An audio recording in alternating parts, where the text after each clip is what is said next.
Hi, I'm Steve Morgan and welcome back to the third part of this mini-series of videos where I'm exploring what needs to be put in place in order to support the best practice in delivering positive risk-taking. I've already spoken in the first video about what we need as individual practitioners to support us in delivering best practice. In the second, I reflected on what we need in terms of development of teams to be delivering consistent best practice in these challenging risk decisions. And now in this third video I'd like to reflect on what the organisation needs to have in place. And this is an important one because the number of times that I get involved either in workshops around training or in and alongside teams as part of their practice development, a frequent comment that's coming up is the people in the senior part of the organisation, the management of the organisation, don't really understand what this concept is. So the first thing that an organisation needs is to have a very deeply embedded ethos of person-centred working, person-centred practice. While some of these messages will emanate from the centre, from central government, from the Department of Health, about the importance of this area of work and this way of thinking and working, there are so many different initiatives that the message can often get lost. And in a bureaucratic age where we're focused much more on audit, regulation, generating numbers, the person, the individual, is something that the organisation can mention, but it's often just seen as words. The person gets lost. That's the person as the service user, the person as the family carer, and dare I say it, the person as the practitioner employed within the organisation are easily lost in the labyrinth of policies and procedures, protocols. So this whole idea of an ethos of what person-centred working is all about, and I would always argue the importance of a strengths approach in that, is vitally important from the top down. Though I'm more frequently, if I'm being honest, my expectation is that this works from the bottom upwards, as people on the ground understand it instinctively. People more senior are not working in a person-centred way, so it doesn't. It's words. It's words, but the meaning of those words can easily become clouded or even lost. The second area I would say in terms of understanding is very specifically focused on positive risk-taking itself. That the most senior people in the organisation, the directors, the chief executives, the board, the commissioners, should understand that phrase the way it is really meant in terms of supporting individual people to identify their positive outcomes and to understand why and how we then go about taking risks to support people to achieve those outcomes. Bearing in mind the importance of a risk-averse decision being the one that is carefully thought through and reasoned, not one that we are naturally expecting people to follow as a default way of thinking.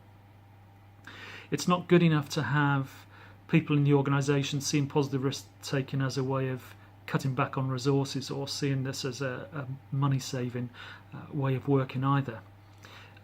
It demands resources and it demands a longer time scale of thinking so that we are looking to put in the necessary resources to make these kind of decisions, put these plans into action, because they will save lives, but they will save an awful lot of resources and the take-up of resources in the longer term.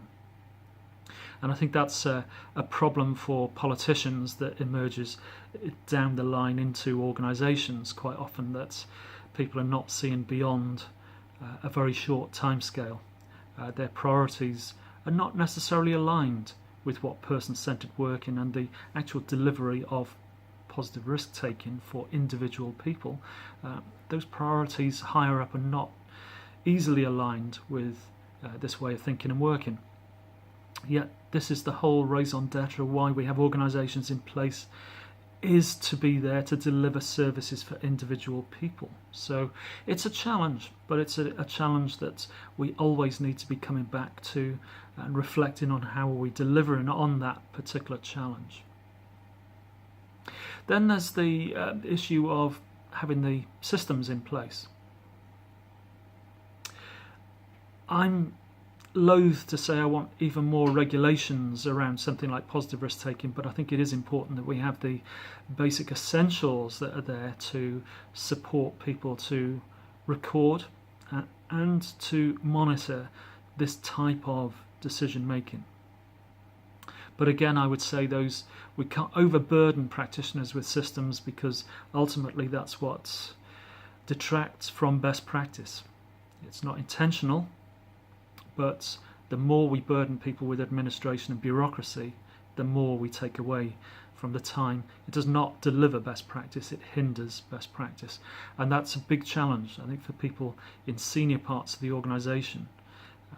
My argument will always be that the most senior people need to be clear in parts of their diary on a regular basis to spend time on the front line, observing, not in their senior management role, observing and experiencing the realities, so that they can be better informed when they're making the decisions around policies and procedures and audits and regulations. Training is vitally important for individual practitioners, it's vitally important for teams, and that's where I would say as an organisation the senior management need to constantly relook at redressing the way they think about, commission and deliver training. Because I certainly think around positive risk taking and person-centred practice, it is something that should be done in teams. We should be really prioritising team-based training to bring people together who work together, to think together, to be supported together, to be delivering this very challenging area of work. It's not good enough to just allocate places for people across different teams, across the organisation, to go and attend and then cascade back. This is far too important, in my view, an area of practice. So far too important means we need to be rethinking the training resources, rethinking how we deliver on that training. And then perhaps last but not least, it's a recognition, which I see in policies but I don't always see in practice, that things will not always work. And this goes for positive risk taking as well. Following through best practice will give us the best level of delivering good practice with great outcomes. But there will be the rare events, and I emphasise rare events, when things go wrong. And because we're talking about high degrees of risk, that going wrong could be quite tragic in its consequences. So the inquiry process needs to be carefully examined on how does it take a very objective and open approach to looking at what happened in those circumstances, and not delivering a message of blame before the process has even really started.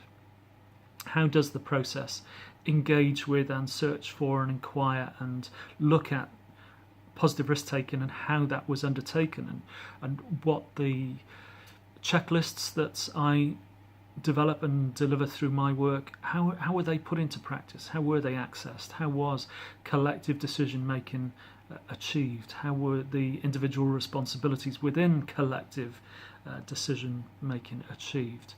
So that the phrase learning the lessons, which is bandied about, and I think loses a lot of its power the way it's bandied about, but how do we ensure that that is something that is genuinely happening?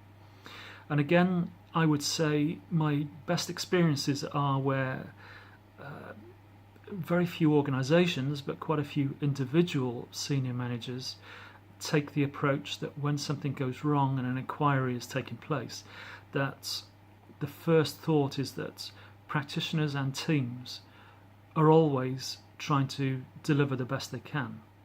So the first thought of an inquiry process is to engage with people to ask, how do they want to be supported, to give them the message that we believe they were doing the best they possibly could. It's for the inquiry process to determine whether things went wrong, and I would again say, in the very rare events, apportion blame down the end of the track. It is not for the process to deliver that message at the beginning of the process. We should be really actively supporting our practitioners, and by saying this, I'm not diminishing the impact of tragedy. We should equally be going out to support the people involved, the service users. Perhaps quite often we're talking about the carers, the family members, but it's not about trying to quickly apportion blame to satisfy somebody's anger at what's happened as a tragic outcome. Again, I say the vast majority of times people are working to deliver the best of practice, and it's important that our organisations understand that and that their processes deliver on that. So my message to all senior managers in organisations is the same as to all practitioners and to service users and family carers, and that's, let's consider how we take risks for the positive outcomes that can be achieved.